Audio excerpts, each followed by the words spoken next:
them. And that brought exposure to the product because people would visit our blog to see, what they were saying on that blog. So it was good exposure for the product and the brand and the website. Traffic came in, there were a couple of, a lot more form fills, a lot of sign-ups and things like that. And it was very indirect. It wasn't directly asking them to promote because I think that's something that they would not have liked or because it could hurt their reputation. And social influencers spend a very long time building their reputation. So they're kind of known, people trust them, which is why they don't want to get involved in these things directly. Another situation would be for another product where the product was a business collaboration platform, a social business collaboration platform, and there's a very influential influencer by the name of Jeremiah Owain who works with Forrester Research, and he runs the Ground Zero blog, which is a very reputed blog for social business. And this company wanted to get in his, on his radar so that at least the product gets noticed by him. And again, to directly contact him and approach him would be difficult. Ethically, he just wouldn't do it. So the approach that they took or we took for them was blogging about him, commenting or doing opinion posts on what he said, reviewing his book, commenting on his blog, and sooner or later, he noticed that, okay, there is a product by this name and it's exactly within my space, so let me review it. And he did, eventually. It took a couple of months to get on his radar, but once he did notice it, he did it himself. And that had a big impact on, again, the success of the product or people noticing or realizing that there was another option out there. So I think the way to go about it is probably more indirect, and so no one has ever really directly offered to pay a social influencer, but they know that they're there, and a recommendation from them would make a big impact. But do you think that exists? Do you think a lot of other brands are paying people to write to them? I think it's possible. I'm pretty sure some would. No, I'll give you an example. Yes, that is, I get literally every alternate day. Someone says, okay, I'll give you this, you write about it. And, we don't do it. So it is always there. If someone says no, it is wrong. Yes, if a person is, socially very active and if he is someone who people listen to, there will be brands who will come to them, but it depends on that person. Yeah. How, whether he accepts it or not. Some of them do, some of them don't. But how about, there are a few review blogs, say beauty review blogs. So they, is it right or wrong to just force your products on them and ask them to write? Whether they do it, yes, it is wrong to force the products. But whether they do it or not, the decision lies with the social influencer. Yeah. So whether he does it, he does not do it, that is his policy and that is his lookout. But yes, brands make sure, because see, it is cheap publicity as compared to all the other marketing. You just give a person what he wants and he writes, there are thousands or hundreds of thousands of people reading it. It's a very cheap way of publicity. I don't say that what brands do is wrong. They are trying to push their product. It's their thing.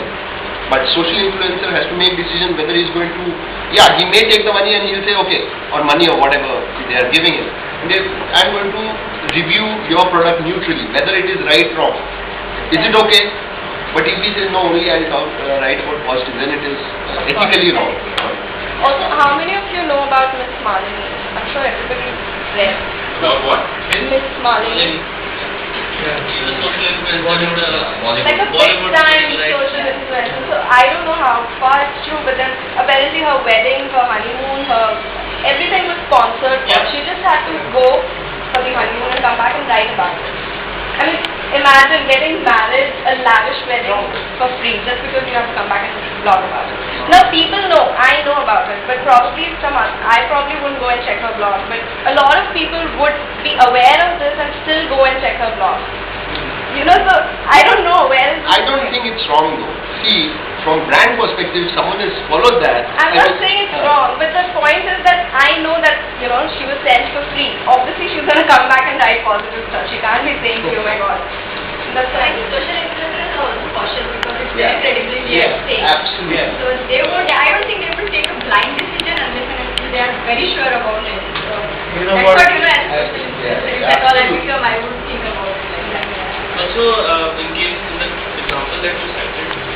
It's about what social influencer cares about, which target That or which niche, circle yeah. they care about, because she may be getting criticized amongst us common folks, yeah, but Yeah, she's he not has a necessarily getting huge criticized. following. Absolutely, He That's has a something where huge following. Yeah, absolutely. People swear by him for a lot of things. I mean, there's a difference also in playing social influence. Like people like, I like from personal example, you wrote a blog post on about this called there's a person called Nirmal Baba. Right? The post was that does Nirmal Baba need to be on social media? Does he care to be on social media? Right? So because he's an offline influencer already, so he cares a damn out there. Like whether people are talking to me, or the point is there. Like for example, a local business or a small scale business. It's taken invested time for over 6 months or a year to build a community.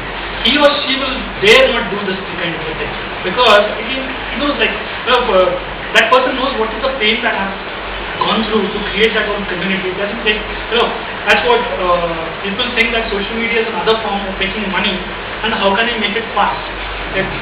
That's where they get desperate. Okay, can you review my product? Can you put it this up so that I can get more traffic and it get more business? It takes a while, it takes time, and that's what people are not ready to accept it. Can I give a small example of what Ford Fiesta did a couple of days back, about 2 weeks ago? They went to Budh International Circuit in Noida and flew a lot of social influencers from the tech field, from the automotive field, general social influencers to the Budh International Circuit. Now, these guys were not really paid, their expenses were borne, right? So that's a very subtle way of pushing it across. Yeah? They're not really generating an invoice for them. The second thing is, these guys did not really talk about their product. Yeah? They were talking about their experience at Budh International Circuit. They were talking about the speedometer of the Ford Fiesta in which they were sitting that look, I clocked 120 kilometers an hour. So what they're doing is, they know a lot of social influencers, the intelligent ones, know where to draw the line between promoting endorsement. They don't want to see you. Yes, It's yes. not Smart about ones are hard good. sell. It's not about hard sell at all. It has to be very, very subtle. In fact, that's what Japan also did. They flew in people over because the tourism industry was plummeting, and they actually flew them over, and they decided that they give them a free trip, so that probably they experience and then talk. So that's what it is all about. The example what Saurabh gave. That project didn't take off, and Japan Tourism was going to sponsor it. No, it was actually about there was a slight shift. Yeah, when they picked up the social influencer, the people who might influence the tourism industry. Earlier there was another plan to just line a few, numbers. Yeah, right. Now it was about quality, the kind of people, and that did take off. The example what Saurabh gave is like there is a simple example. I mean, you might know it on Indie Blogger, right? Like 2 things happened, and Indie Blogger is doing like all those engaging the brands with bloggers, right? So 2 examples. One is with Samsung. Samsung released their tablet, and they asked. They had a very 20 tablets, 50 and the first one, all those things. But what they did was that I think it is silly. Is that they asked like bloggers to take this to write about the iPad. To the tablet without seeing it. So you review them on a video or something and find out what is good about it and write about the product. That's one case. There's another case about Mahindra. Like Mahindra is engaging in a different way. They are saying that if you write an experience that you've enjoyed in your life. They're not telling you to write about my product or my brand, right? People are smart. People know that what you do. So that's where the brand message I was telling Lance before. They are giving experience, and that's for what example, I mean, when you say that to write about tablet. No, but with Samsung, I would like to clarify, they were called for a bloggers meet and they were given the tabs on the spot to experience, check, talk. But and still, everything. how many girls, with due respect, like there are girls, but how many girls did No. write about that tablet?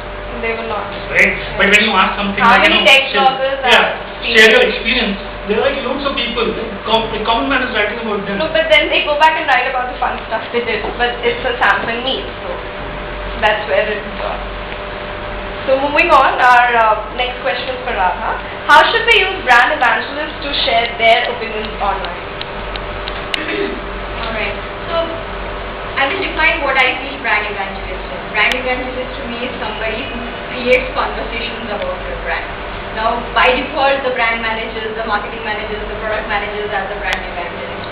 But I think that the the biggest, the real brand